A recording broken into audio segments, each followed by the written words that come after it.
Hello, what's up, and welcome to the Engineered Life channel, where we talk what engineering is all about on my way to and from work. Now today I want to talk about is, do you need to be good at math to be an engineer?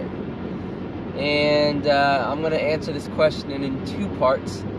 And in the first part I'm going to say yes, in the second part I'm going to say no. And for both of those, I'm going to explain why, okay? So,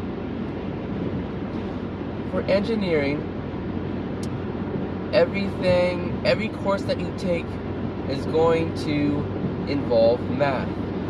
And that's because engineering is simply answering this one question. And that is, how can we apply a model to simulate what is happening in real life so that we can make predictions, and therefore we can engineer based on those predictions.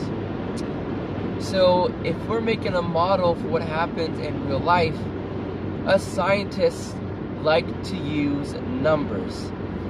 And therefore, in every single class, whether you're talking about aerodynamics, which is the study of flow, or if you're talking about thermodynamics, which is heat, or heat transfer, which is the study of how heat is transferred, we're using numbers and equations to explain all these laws that we are observing in real life. So the simple answer to this question is yes, you need to know math and you need to know numbers.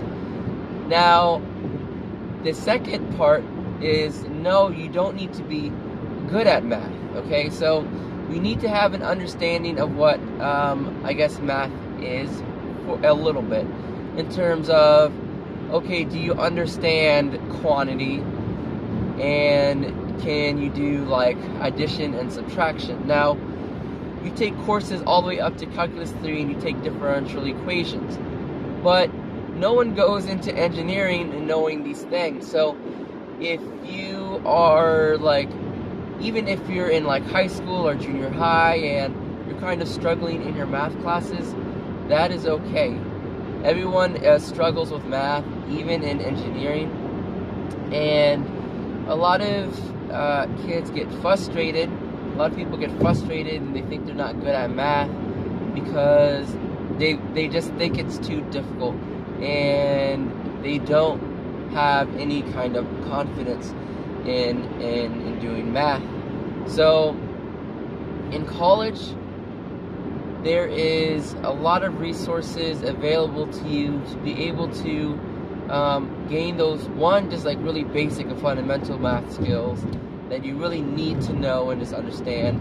But when it comes to high level classes such as calculus, and you're only taking 3 calculuses, and differential equations, you don't have to be a master. You don't have to necessarily understand every single concept.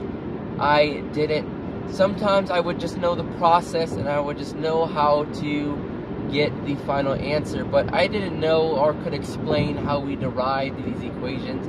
And in fact, a lot of people don't even know where these equations come from. So don't feel like you need to be this math genius. Sometimes you just need to go to a help room. You just need to understand the process, and then you just need to apply that process to one of these engineering concepts. So no, you do not need to be like a master at math. You don't even necessarily need to be that good at math. You just need to have this willingness to get through it and ask for help when you need it. That's the biggest thing. Ask for help when you need it. I was, a really good math student coming through like high school and stuff, but coming into college, I needed a lot of help doing math. And so you can't be afraid to just go to the help room or ask a friend or even look up stuff online.